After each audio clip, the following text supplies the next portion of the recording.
Bawaslu DIY menemukan 16.600 surat suara Pilpres DPR dan DPRD yang rusak saat dilakukan penyortiran dan pelipatan surat suara di sejumlah kabupaten kota.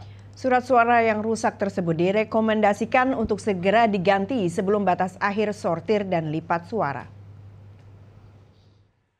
Koordinator Divisi SDM dan Diklat Bawaslu Daerah Istimewa Yogyakarta Agung Nugroho mengatakan, ketika melakukan pengawasan distribusi logistik pemilu 2024, Bawaslu DIY menerima laporan surat suara yang rusak di setiap kabupaten kota dengan tingkat kerusakan beragam.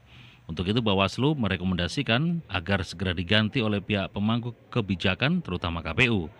Adapun kerusakan ditemukan berupa cacat terkena tinta saat dipercetakan, seperti halnya di Gunung Kidul. Setelah diperiksa petugas Bawaslu DIY, ada ratusan surat suara yang ditemukan rusak.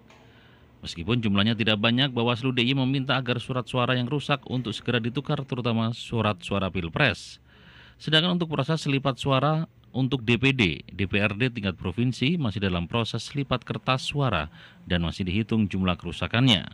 Secara keseluruhan, proses distribusi logistik pemilu 2024 berjalan lancar. Semuanya masih proses pelipatan dan sebagainya dengan target 24 Januari 2024, pelipatan harus sudah selesai secara nasional.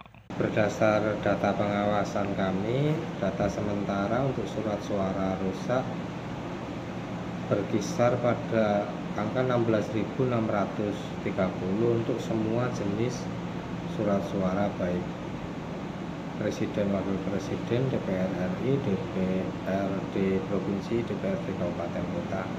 Sementara untuk surat suara yang DPD belum dilakukan sortir lipat karena masih dalam proses pengiriman.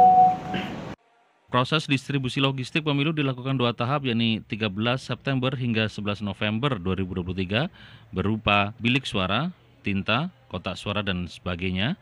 Kemudian tahap kedua pada tanggal 15 November 2023 hingga 14 Januari 2024 dilakukan untuk surat suara.